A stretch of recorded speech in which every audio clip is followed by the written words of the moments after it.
کی نصیحت کرتے ہوئے حضرت مسیح موعود علیہ السلام فرماتے ہیں تمہیں چاہیے کہ وہ لوگ جو محض اس وجہ سے تمہیں چھوڑتے اور تم سے الگ ہوتے ہیں کہ تم نے خدا تعالیٰ کے قائم کردہ سلسلے میں شمولیت اختیار کر لی ہے، ان سے دنگا یا فساد مت کرو، بلکہ ان کے لیے غائبانہ دعا کرو کہ اللہ تعالیٰ ان کو بھی وہ بصیرت اور معرفت عطا کرے جو اس نے اپنے فضل سے تمہیں دی ہے۔ تم اپنے پاک نمونے اور عمدہ چال چلن سے ثابت کر کے دکھاؤ کہ تم نے اچھی راہ اختیار کی ہے۔ دیکھو میں اس امر کے لیے مامور ہوں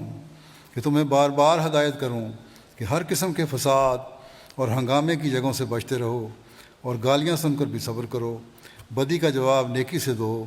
اور کوئی فساد کرنے پر آمادہ ہو تو بہتر ہے کہ تم ایسی جگہ سے کھسک جاؤ، اور نرمی سے جواب دو۔ جب میں یہ سنتا ہوں کہ فلاں شخص اس جماعت کا ہو کر کسی سے لڑا ہے،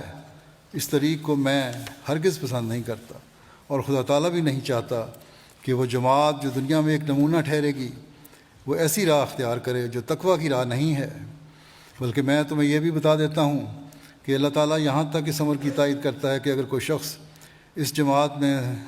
ہو کر صبر اور برداشت سے کام نہیں لیتا تو وہ یاد رکھے کہ اس جماعت میں داخل نہیں ہے۔